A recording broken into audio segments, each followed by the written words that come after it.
Hello दोस्तों, नमस्कार। मैं अंकुश आपका स्वागत करता हूं आंसू A2 एकेडमी में। तो आज हम लोग जानेंगे प्रकाश संश्लेषण के बारे में। तो सबसे पहले हम लोग जानते हैं प्रकाश संश्लेषण क्या है।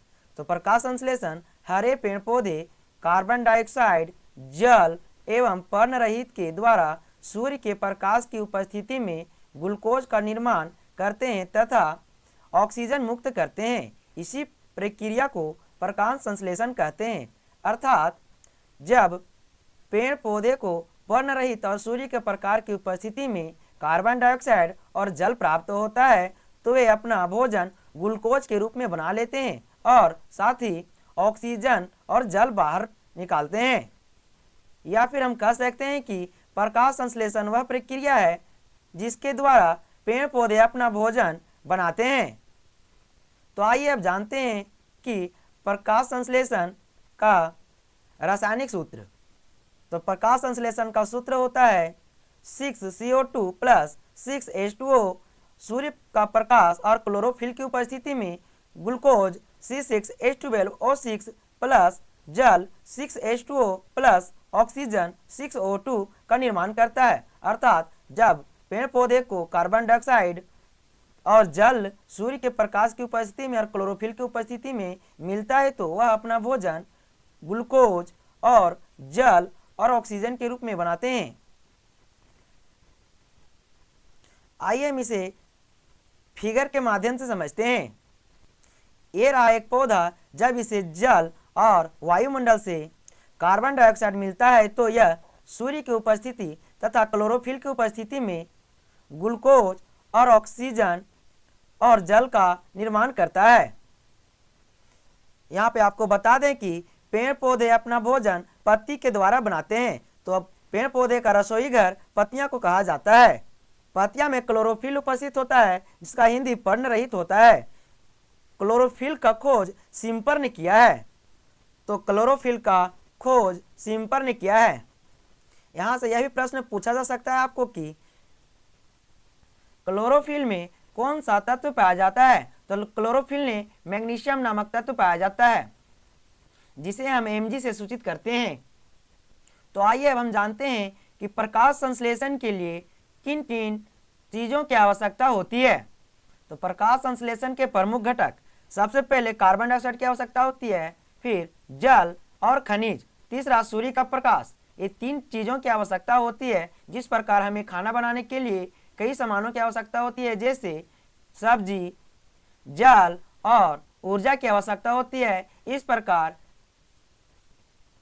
पेड़ पौधों के भी खाना बनाने के लिए तीन चीज़ों की आवश्यकता पड़ती है, कार्बन डाइऑक्साइड, जल और खनिज और सूर्य का प्रकाश। ये तीन चीज़ों की आवश्यकता होती है। तो हम बारी बारी से तीनों चीज़ों के बारे में डिटेल जानेंगे। तो सबसे पहले जानते हैं कार्बन डाइऑक्साइड के बारे में। कार्बन डाइऑक्साइड हमें वायुमंडल से प्राप्त होता है और पेड़ पौधे भी वायुमंडल से ही कार्बन डाइऑक्साइड को प्राप्त करते हैं। वायुमंडल ने मुख्य रूप से नाइट्रोजन, ऑक्सीजन और कार्बन डाइऑक्साइड और अन्य गैसें पाई जाती है, जिसमें नाइट्रोजन 78% होता है, ऑक्सीजन 21% होता है और कार्बन डाइऑक्साइड 0.03% होता है। तो यहाँ सबसे पहले हम नाइट्रोजन के बारे में आपको बता दें कि वायुमंडल में सबसे अधिक पाई जाने वाली गैस है और साथ ही नाइट्रोजन का उपयोग भी पेड़ पौधे करते हैं, लेकिन इस पेड़ पौधे डायरेक्ट नाइट्रोजन का उपयोग नहीं कर पाते हैं। नाइट्रोजन को नाइट्रेट के रूप में कन्वर्ट करके इसका प्रयोग किया जाता है। अब यहाँ से बात आती है कि नाइट्रेट के रूप में कौन इसे कन्वर्ट करता है। तो दलहन के जड़ में पाए जाने वाले एक विशेष प्रकार के जीवाणु जिसका नाम है राइजोबियम। तो राइजोबियम नामक नाइट्रोजन को नाइट्रेट के रूप में कन्वर्ट कर देते हैं और फिर पेड़ पौधे उसे अपना उपयोग में लाते हैं। ये अक्सर दलहनी पौधा में देखा जाता है। अब हम लोग जानते हैं ऑक्सीजन के बारे में। ऑक्सीजन का खोज प्रिस्टली ने किया है और ऑक्सीजन के बारे में हम लोग जानते हैं कि सभी जीव जंतु को जिंदा रहने के लिए श्वास के रूप में ऑक्सीजन गैस ही लेते हैं। यहाँ पे आपको बता दें कि पेड़ पौधे भी श्वसन के रूप में ऑक्सीजन गैस ही लेते हैं। अब हम लोग जानते हैं थर्ड कार्बन डाइऑक्साइड के बारे में। कार्बन डाइऑक्साइड तो ऐसी देखा जाए तो वायुमंडल में बहुत कम मात्रा में पाया जाता है, 0.03%, लेकिन फिर भी यह बहुत है। आपको बता दें कि कार्बन डाइऑक्साइड गैस सबसे भारी गैस है, जो भारी होने की वजह से जमीन के सतह पर रहता है और यह ऊर्जा का शोषण करता है, अर्थात ऊर्जा को अपने में अवशोषित कर ये पृथ्वी के स्तर को गर्म कर देता है। और साथ ही कार्बन डाइऑक्साइड को ग्रीन हाउस इफेक्ट गैस भी कहा जाता है।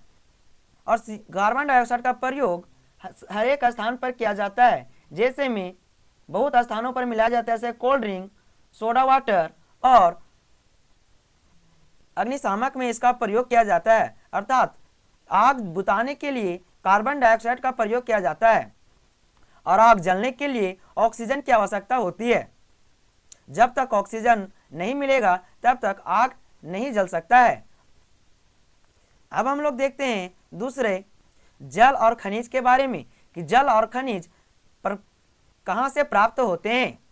तो हम लोग सभी जानते हैं कि भूमि के अंदर जल पाया जाता है। लगभग यहाँ पे अगर जल उपस्थित है तो पेड़ के जो जड़ होते हैं वे जल के पास पहुंच जाते हैं। और आपको बता दें कि यहाँ पे जो पेड़ के जड़ में छोटे छोटे रोम पाए जाते हैं, जो यहाँ से जल का अवशोषण कर यहाँ से ऊपर भेजते हैं। अब यहाँ से ऊपर किस माध्यम से जाते हैं, यहाँ पे सबसे पहले आपको बता दें कि यहाँ से जो जड़ रोम से ऊपर जो चढ़ते हैं वह केशित्व विधि के माध्यम से चढ़ते हैं। यहाँ सबसे पहले आपको बता दें कि केशित्व क्या होता है।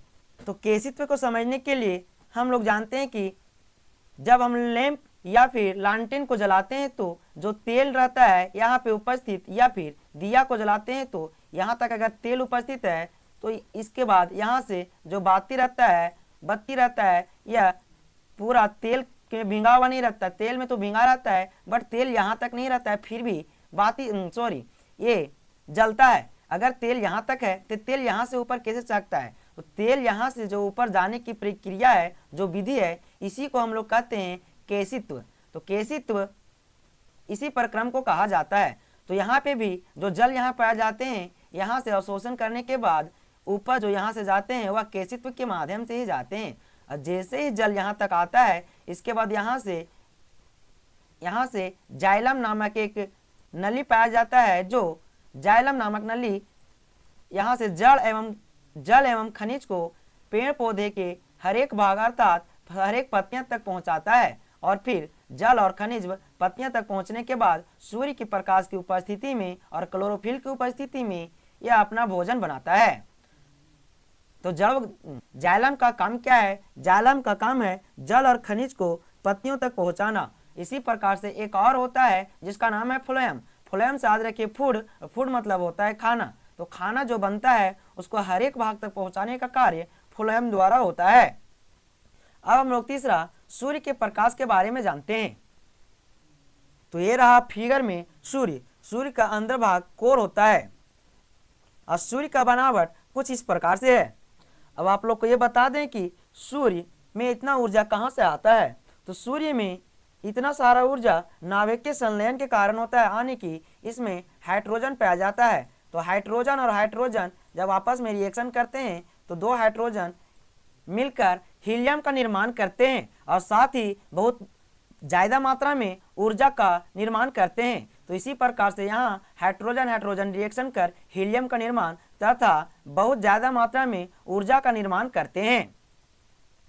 अर्थात सूर्य में जो ऊर्जा प्राप्त होता है वो नाभिकीय संलयन के द्वारा होता है। तो यहाँ पे समाप्त होता है कि प्रकाश संश्लेषण का प्रमुख स्रोत क्या क्या था। तो अब हम लोग जानते हैं कि प्रकाश संश्लेषण की क्रिया केवल रात में संभव है या फिर दिन में भी संभव है या केवल दिन में ही संभव होता है। तो प्रकाश संश्लेषण की क्रिया रात और दिन दोनों में संभव है। जो रात में प्रकाश की क्रिया होती है उसे सेकेंडरी कहते हैं और जो दिन में प्रकाश संश्लेषण की क्रिया होता है उसे प्राथमिक या प्राइमरी प्रकाश संश्लेषण कहते हैं। यहाँ से यह भी प्रश्न पूछा जा सकता है आपको कि प्रकाश संश्लेषण की क्रिया प्रकाश ऊर्जा को किस रूप में परिवर्तित कर देता है। तो प्रकाश संश्लेषण की क्रिया प्रकाश ऊर्जा को रासायनिक ऊर्जा में कन्वर्ट कर देता है। अब हम लोग देख लेते हैं कि कुछ महत्वपूर्ण इंपॉर्टेंट प्रश्न कैसे पूछे जाते हैं। तो आपसे प्रश्न पूछा जा सकता है कि सबसे अधिक प्रकाश संश्लेषण की प्रक्रिया किस रंग के प्रकाश में होता है? तो सबसे अधिक प्रकाश संश्लेषण की क्रिया लाल और नीले रंग में होता है। यहाँ और दूसरा क्वेश्चन पूछा सकता है कि सबसे कम प्रकाश संश्लेषण सूर्य के किस रंग में होता है? तो सबसे कम प्रकाश संश्लेषण की क्रिया सूर्य के हरे और बैंगनी रंग में होता है। और यहाँ से सबसे महत्वपूर्ण क्वेश्चन यह है कि प्रकाश संश्लेषण की क्रिया सबसे अधिक कौन करता है? तो प्रकाश संश्लेषण की प्रक्रिया सबसे अधिक शैवाल करते हैं। साथ साथ हम लोग जान लेते हैं कि शैवाल के अध्ययन को क्या कहते हैं? तो शैवाल के अध्ययन को फैकोलॉजी कहा जाता है। यह क्वेश्चन कई बार एग्जाम में पूछ चुका है। तो आज का सेशन यहीं पे समाप्त होता है। तो मिलते हैं अगले वीडियो।